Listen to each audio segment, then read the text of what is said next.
The Criminal Investigation Department of the Ghana Police Force at Ivleri has consistently earned a reputation for obtaining confessions from persons who were taken there. This charge was made by prominent attorney-at-law Nigel Hughes on Tuesday, who was at the time speaking on the death penalty in Ghana. It is very easy for the police to create confessions. When I started to practice, and I'll just share this with you, way back in 1988, I remember the very first time I went to Criminal Investigation Department at Ivleri. I was retained by a gentleman who had been arrested, and he was a suspect, not even in a crime, not even in a murder. And as I walked in, and those were the days of the Quick Reaction Group, which was known as the predecessor to the Black Clothes. They actually had earned themselves the name of the Death Squad. And they had an office on the ground floor of CID. Now, this is a very dark office.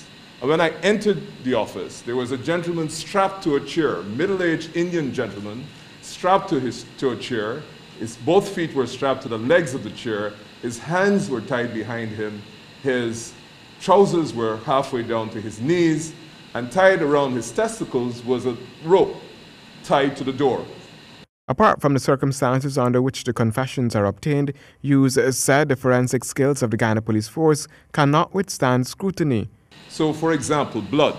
You will hear a witness go to court and testify, this is a police witness who is deemed an expert, that what they found was blood. That's it.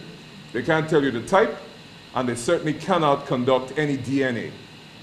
So you end up with people who are convicted based on confessions and no scientific evidence to support it. Hughes also shared insights on the subject, confessions, and the practice of law in Ghana. If the police are in good standing with the public generally, so Stabrook News and Kaieteur and Chronicle have nice stories about the police, juries are more likely to believe that the confession was obtained. If the police are in bad standing, they're killing everybody, they're unexplained deaths, then juries reject. And you end up in the case where in the Lusignan trial, which I did, it was in an era where there was so much extrajudicial killing, and the only evidence that the prosecution had was a confession statement. And the juries completely rejected it, I believe, because of the environment in which you have. One of the problems with the death penalty in Ghana, according to Hughes, is that despite the varying views on execution by hanging, the issue is, do we have confidence in the system that leads to conviction?